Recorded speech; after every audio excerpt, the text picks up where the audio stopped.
O RB Notícias de hoje, ao vivo, com as notícias de Brasília. Eleição da presidência da Câmara dos Deputados e do Senado Federal. Fala ao vivo, Fábio Bertolozzi. Alô, Fábio.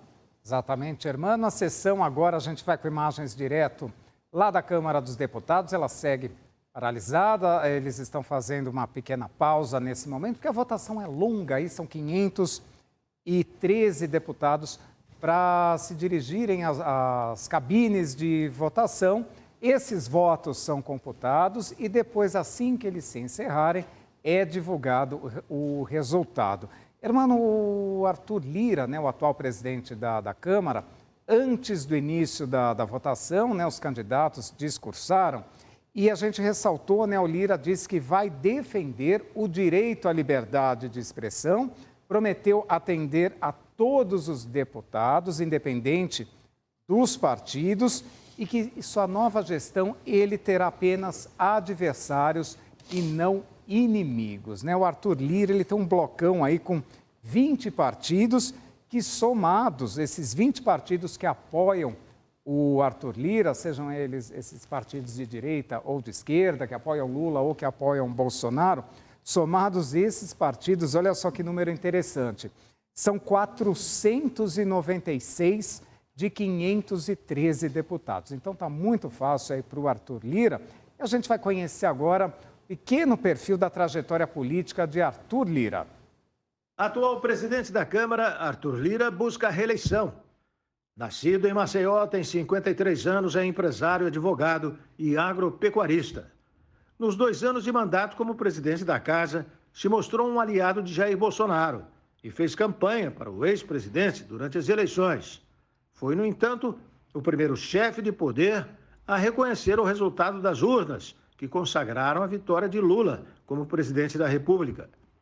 É também um dos principais nomes do Centrão e um dos articuladores e defensores das emendas de relator, que ficaram conhecidas como orçamento secreto, pela falta de transparência e disparidade na distribuição entre os parlamentares. Esses recursos foram declarados inconstitucionais pelo Supremo Tribunal Federal no ano passado. O Arthur Lira precisa de, no mínimo, 257 votos para se reeleger. Mano, e nem parece que o Centrão manda ali na Câmara, não é mesmo? Perfeito. Fábio Bertolozzi com as notícias de Brasília. Ney Gonçalves Dias aqui ao meu lado. Ney, eu entendi que o foco da campanha do candidato bolsonarista Rogério Marinho à presidência do Senado Federal foi tentar sensibilizar a direita no Senado, no Congresso, com essa questão do Supremo Tribunal Federal.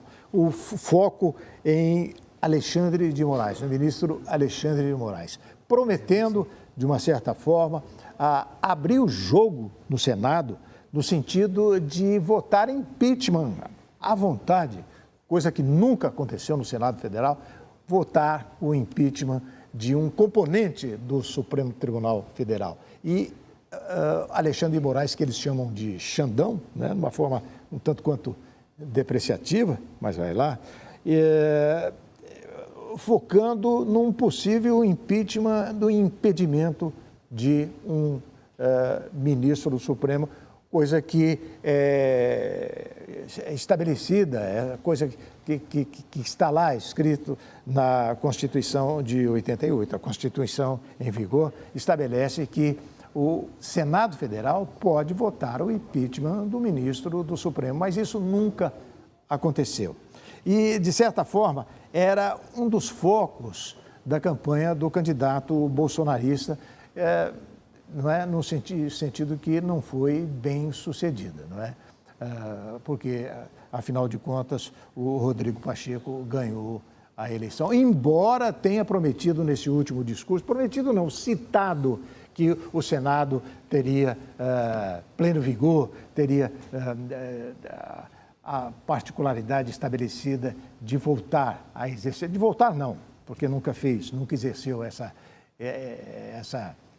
esse preceito de votar impeachment de um ministro do Supremo. Mas, de qualquer forma, no último discurso que o senhor Rodrigo Pacheco fez, ele estabelecia essa possibilidade na tentativa de ganhar alguns votos daqueles que já do pessoal bolsonarista. Mas o que você pensa sobre isso? Qual o conceito que você faz a respeito dessa questão do foco do Supremo Tribunal Federal que não chegou, não foi bem sucedido? Irmão, a diferença de votos entre o presidente Lula e Bolsonaro foi de 2 milhões e 100 mil. Uma diferença ínfima. Não se sabe em nenhuma democracia que a diferença fosse tão pequena. Quem que votou no Bolsonaro? 30% são bolsonaristas. De 30% a 34% são bolsonaristas. Sabe? Bolsonarista era de raiz. Mas 33%, 34% não dá 58 milhões de votos, 48 milhões de votos por Bolsonaro. A votação que chega a quase a diferença de 2 milhões. Não, aí vota quem tem ódio do Lula, que é o caso de São Paulo. O Lula, ninguém engole o Lula em São Paulo. O PT aqui só chegou na prefeitura, nunca chegou no governo do Estado. Para ganhar para a presidência é uma luta. Muito bem. Então, o que acontece? Os bolsonaristas tinham um plano, irmão, de aumentar o Supremo Tribunal Federal para 17 ministros. Era o plano do Bolsonaro. Eles ficaram o tempo todo desse negócio aqui de aumentar para 17. Ora, se eu tenho 11, se eu boto mais 6 aqui, se eu tenho 2 garantido, eu tenho 8 votos na casa.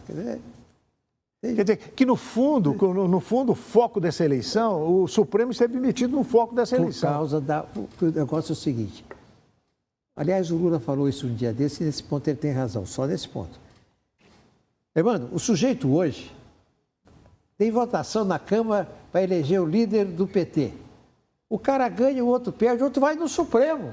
Eu perdi porque roubaram a eleição. Quer dizer, tudo que acontece hoje na política vai para o Supremo. O Supremo virou um julgador de contemporâneo. Os processos passados ninguém vai mexer. Mas o que se queria era diminuir o poder do Supremo nessas questões. E essa foi a bandeira do senhor Rogério Marinho. Que tem muita acusação não foi bem sucedido. De ativismo. Você quer ver uma coisa? Tem um processo do Supremo onde o réu é o senhor Arthur Lira. Faz 2 anos que este processo está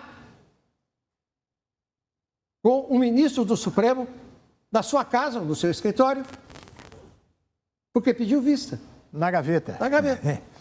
É isso aí. Lula, deve estar satisfeito, o presidente Lula deve estar satisfeito com esse resultado. O Bolsonaro deve estar chateado mais uma vez, porque é a sua segunda derrota. Enfim, também a ex-primeira-dama Michele, que fez propaganda, que fez promoção, que fez a campanha do senhor Rogério Marinho, também deve estar um tanto quanto desiludida com esse resultado, né? Mas, enfim, nós vamos, infelizmente, ter que encerrar o nosso bate-papo aqui, encerrando, consequentemente, a edição de hoje do RB Notícia, o programa de notícias da Rede Brasil de televisão. Nós vamos voltar amanhã e agradecemos imensamente a sua companhia.